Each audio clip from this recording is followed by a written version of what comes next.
Aujourd'hui, nous allons parler de la cupidité. Ah, la cupidité. Cupiditas.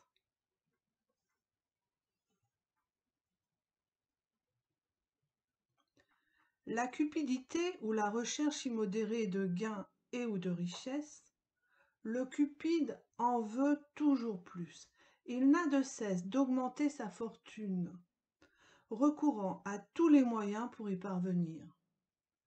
Il désire de l'argent et tire de la possession de la richesse un plaisir irrationnel.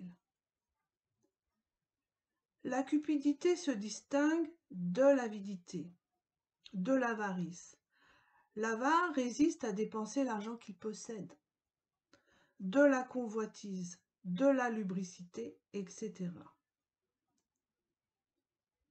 Anciennement, elle était associée aux nourritures, cupidité de l'estomac, au pouvoir, cupidité des honneurs et ou de la domination, au sexe, cupidité amoureuse. Aujourd'hui, elle est surtout associée à l'argent. La cupidité d'après le philosophe allemand Emmanuel Kant. La condamnation de ce vice peut servir d'exemple pour montrer clairement comment il est inexact de définir les vertus ainsi que les vices par le simple degré et combien est oiseux le principe d'Aristote que la vertu consiste à tenir le meilleur entre deux vices. Si en effet je considérais la bonne économie domestique comme un juste milieu entre la prodigalité et l'avarice, et que ce milieu fût déterminé par le degré, on ne pourrait aller d'un vice au vice contraire, contrari opposito, qu'en passant par la vertu. Celle-ci ne serait plus alors qu'un vice diminué, ou plutôt un vice défaillant, et la conséquence serait que, dans le cas présent, le véritable devoir de vertu consisterait à ne faire aucun usage des moyens de jouir de la vie. Ce n'est pas la mesure de la pratique des maximes morales, mais leur principe objectif qu'il faut prendre pour critérium, quand on veut distinguer un vice de la vertu. La maxime de la cupidité prodigue est de ne se procurer tous les moyens de bien vivre qu'en vue de la jouissance. Celle de l'avarice est au contraire d'acquérir et de conserver tous ces moyens en se proposant uniquement pour but la possession et en s'interdisant la jouissance. Le caractère propre de cette dernière espèce de vice est ce principe arrêté de posséder les moyens d'arriver à toutes sortes de fins, mais à la condition de renoncer à faire usage d'aucun, et de se priver de tout ce qui peut rendre la vie agréable et douce, ce qui est directement contraire au devoir envers soi-même, au point de vue de la fin.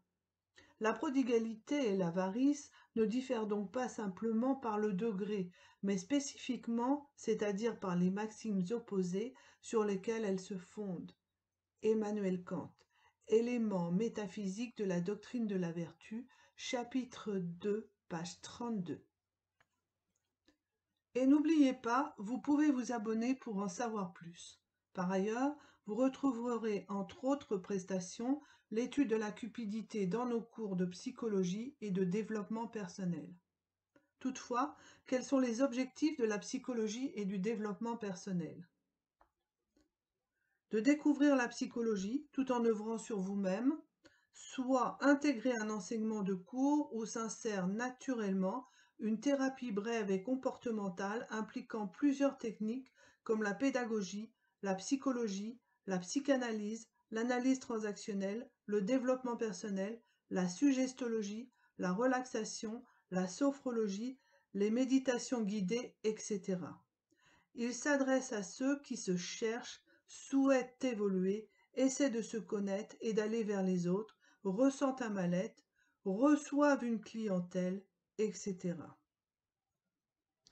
Quels sont les cours, stages et formations en rapport avec les sciences humaines, la psychologie et le développement personnel comme nous venons de le voir, la lecture rapide, l'apprentissage et la mémorisation, la communication et l'analyse transactionnelle. Où apprendre tout cela? Au Centre des savoirs à la connaissance Dany Olivier ou Dany Olivier CSC. C'est un organisme libre de toute appartenance et sans but lucratif, spécialisé dans les cours individuels progressifs et interactifs à votre rythme et les formations en groupe. Il a été fondé le 22 juillet 1989 à Paris. Vous y découvrirez un enseignement pluridisciplinaire sur place et ou à distance, dont l'objectif est de vous permettre d'appréhender des savoirs divers sur les arts et les sciences. Bien couvert à tous, seuls les membres bénéficient de tarifs préférentiels, voire de gratuité, sur toutes les prestations. À bientôt et merci de votre attention.